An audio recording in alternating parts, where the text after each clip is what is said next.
আপন জনকে যে ঠকায় সে নিকৃষ্ট জালেম, নিকৃষ্ট জালেম, নিকৃষ্ট জালেম। আপন স্ত্রীর মোহর যে আদায় করে না সে একদম নিম্নমানের মানুষ, একেবারে অসভ্য, একেবারে অসভ্য, একদম অসভ্য। এটা আপন স্ত্রীর মোহর যে দেয় না, আপন বোনের সম্পদ যে দেয় না, আপন ফুপুর সম্পদ যে দেয় না, আপন জনকে যে বঞ্চিত করে, বিশ্বাস করেন একেবারে নিকৃষ্ট অসভ্য লোক ছাড়ার কিচ্ছু নাই। অসভ্য মানুষ, বেহায়া লোক, বেহায়া। কত বড় বেহায়া জানেন? আপন বোন রে বলে নিবাগা, নিবাগা, তাইলে আর ভাই বোনের সম্পর্ক রাখতে না? হ্যাঁ, আমি জানি না, আমরা তো এই দেশের মানুষ, আমি জানি না, আমি কি চাঁদের দেশে থাকি নাকি?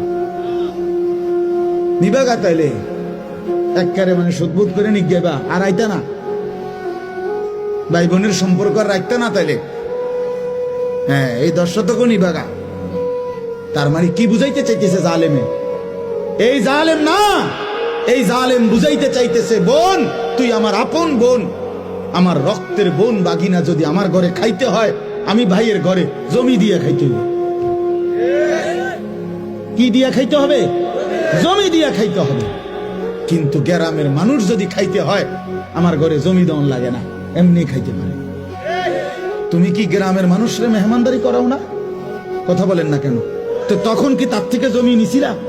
তো তারে খাওয়াইলা কোন লজ্জায়? আর আপন বোনের বেলায় কও যে নিবাগা, আর আইতা না তাহলে আর নিতা না, একবারে নিবাগা, সদ্বোধ কইরা। কি পরিমাণ বেহায়া মানুষ!